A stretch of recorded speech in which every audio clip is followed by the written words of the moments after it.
చాలా బాధగా ఉంది. ఏం మాటలో తెలియడం లేదు. చలనచిత్ర సీమకు ఓ దీపం కోల్పోయింది. ముఖ్యంగా మా కుటుంబ సభ్యులలో కుటుంబ సభ్యురాలు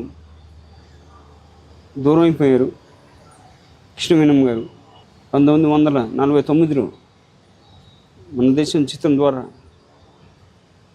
మా నాన్నగారిని అందుమని తారక రామారావు వెండితెరకు పరిచయం చేసిన మహాతల్లి కృష్ణవేణమ్మ గారు. చాలా సీమకి కాకుండా మా కుటుంబ సభ్యులు ముఖ్యంగా నాకు అన్నట్టు మా కుటుంబ సభ్యులు ఒక సభ్యులుగా కోల్పోయాం.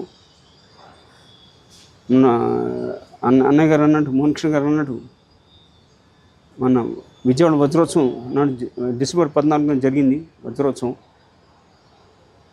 ఫెలిసిటేట్ చేయడం జరిగింది. ముఖ్యంగా నాకు అదృష్టాన్ని ముందుగా ఆవిడ ఆశీస్సులు తీసుకున్నాను.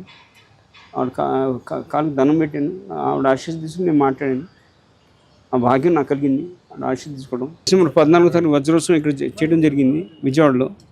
అలాగే సింగపూర్లో కూడా అక్కడ తెలుగు అసోసియేషన్ వారు కూడా చేయడం జరిగింది. జనవరి 26న మనకి రిపబ్లిక్ డే నాడు అక్కడ చేశారు.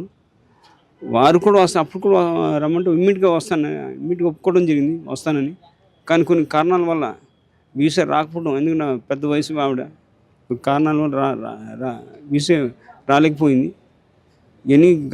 ఎన్ని తలుచుకుంటే చాలా ఆవిడ ప్రేమ అభిమానం మర్చిపోలేమండి.